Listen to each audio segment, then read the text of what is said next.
నమస్కారం.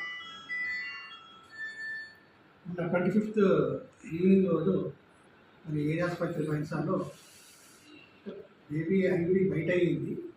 కాకపోతే వాళ్ళు మన దగ్గరికి ఫ్రీ సర్వీస్ కాబట్టి వాళ్ళు ఇక్కడికి వచ్చారు. అయితే పేషెంట్ మేము ఫాలోఅప్ చేస్తూనే ఉన్నాము. మేడం కూడా చెప్పడం జరిగింది. అయితే పేషెంట్ గురించి ఇప్పుడు చెప్పేది ఏంటంటే ఎల్డర్లీ ఉమెన్ అనమాట. అంటే డెలివరీ ఏజ్ ఆమె దాదాపు 38 years, 7వసారి కాన్పు అనమాట. కాబట్టి ఆ 7వసారి ప్రెగ్నెంట్ అయింది. 5 పిల్లలు ఉన్నారు. మధ్యలో ఒక అబార్షన్ అయింది. జనరల్గా ఏజ్ పోతున్న కొద్దీ ఈ ఫీమేల్స్లలో ముఖ్యంగా ఈ రక్తహీనత అనేది ఏర్పడి బేబీకి కూడా బ్లడ్ సప్లై తక్కువ ఉండి గ్రోత్ సరి ఉండకపోవడంతో మరి ఆమెకు బీపీ కూడా 170/100 ఉంది. అంటే ఇది హై రిస్క్ ప్రెగ్నెన్సీ అంటారు మామూలుగా. ఈ హై రిస్క్ ప్రెగ్నెన్సీలో బేబీ లాస్ అయ్యే ఛాన్సెస్ ఉంది కాబట్టి బేబీ లాస్ అయింది. నేను పేషెంట్లకు చెప్పాను. పేషెంట్లు కూడా వాళ్ళు ఏం చేశారు, వాళ్ళు పెద్ద మనుషులను తీసుకొచ్చి వస్తామని చెప్పి పోయారు, అడ్మిట్ అయ్యారు. ఎప్పుడైతే ఈ ఐబీపీతో ఈ రక్తహీనత ఉందని కాబట్టి వాళ్ళకు కొన్ని టెస్టులు చేయబడుతుంది. ఈ టెస్టుల కోసము మనం పేషెంట్స్కి ఇక్కడ కాకుండా వాటిని మనం వేరే ప్రైవేట్ ల్యాబ్లో ఫ్రీ ఆఫ్ సర్వీస్ ఆర్ఎస్కి కింద కన్సిడర్ చేస్తూ టెస్ట్ చేసాం.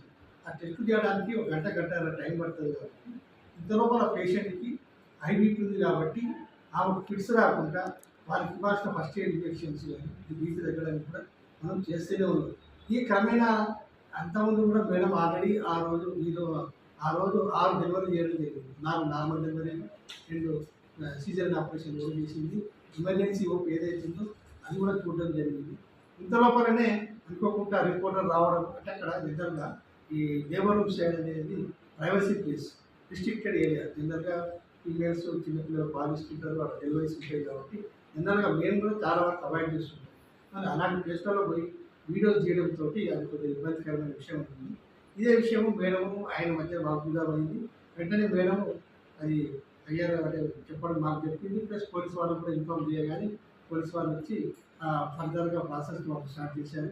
నా రిక్వెస్ట్ ఏంటంటే మీడియాకి ఎప్పుడైనా ఏదైనా వాళ్ళకి ఏమైనా డౌట్ ఉన్నా, ఏమైనా హెల్ప్ కావాలన్నా, లేకపోతే పేషెంట్ ట్రీట్మెంట్ కావాలన్నా మేమున్నాము, సీనియర్ డాక్టర్స్ చాలామంది ఉన్నారు.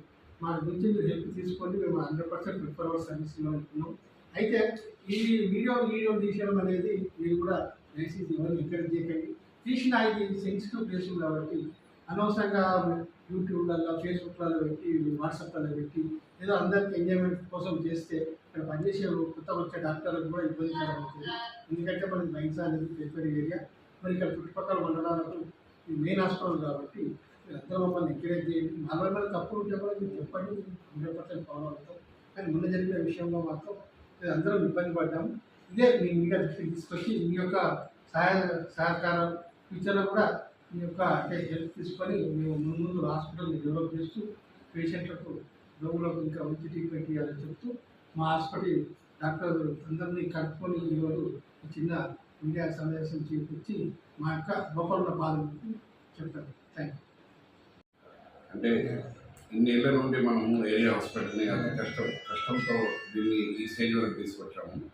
ఇక్కడ అన్ని రకాల ఫెసిలిటీస్ పెట్టి అన్ని రకాల స్పెషలిస్టులు వచ్చి అందరు పేద ప్రజలకు ఇక్కడ ట్రీట్మెంట్ చేయడానికి ముందుకు వస్తున్నారు.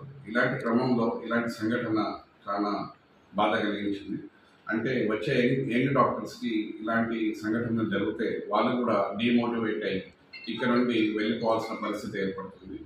ప్రజలందరికీ సేవ చేయడానికి మేమందరం అందుబాటులో తప్పకుండా ఉంటాము. 24 గంటలు మేము వాళ్ళకు సేవ చేయడానికి ఉన్నాము.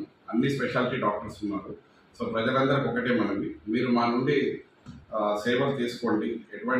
మీకు ఎటువంటి బాధ ఉన్నా మాకు చెప్పండి, మేము తప్పకుండా మీకు ట్రీట్మెంట్ చేయడానికి ముందుకు వస్తాము. కానీ దీన్ని దుర్వినియోగం చేసి రకరకాలుగా డాక్టర్లను ఇబ్బంది పెట్టకుండా అందరూ దీన్ని అర్థం చేసుకోగలరని మా మనం. గవర్నమెంట్ హాస్పిటల్లో ఏదైతే జరిగిందో ఆ ఇన్సిడెంట్లో రిపోర్టర్ యొక్క అత్యుత్సాహం వల్లనే ఇబ్బంది సమస్య తలెత్తింది. ఆల్రెడీ పేషెంట్ చాలా హై రిస్క్ కేసు ఉండే, 7వ కాన్పు ఉండే, హిమోగ్లోబిన్ తక్కువ ఉండే, బీపీ ఎక్కువ ఉండే, అటువంటి లోపల కూడా పిండం చనిపోయి ఉండే ఆల్రెడీ. అటువంటి కేసులో ట్రీట్మెంట్ జరుగుతున్న టైంలో ఏదైతే తొందరగా డెలివరీ చేసే టైంలో అట్లా ఎందుకు అయింది, ఈ కేసు ఎందుకు తీసుకుంటలేరు, అదంతా తీసుకుంటలేరు అని డాక్టర్కి ఇబ్బంది పెట్టి ఆ రకంగా బైన్సా లాంటి ప్రాంతంలో, ఇటువంటి సున్నితం లాంటి ప్రాంతంలో బైన్సాకు వచ్చే ట్రీట్మెంట్ చేయడానికి డాక్టర్లు ముందుకు వస్తున్నప్పుడు ఇటువంటి డాక్టర్లకు ఇబ్బంది పెడుతుంటే ఇక్కడ రావడానికి కూడా ఎవరు ఇష్టపడట్లేదు. సో దయచేసి అందరూ ఇటువంటి విషయాన్ని ఖండించి ఇటువంటి డాక్టర్లు చేసే విధులకి ఆటంకం కలిగించకుండా కోఆపరేట్ చేస్తే బైన్సా పట్టణ ప్రజలందరికీ ఇంకా మంచి ట్రీట్మెంట్ ఇవ్వడానికి శాయశక్తులా మేము బైన్సా ఏరియా హాస్పిటల్ తరఫున ప్రయత్నం చేస్తాము.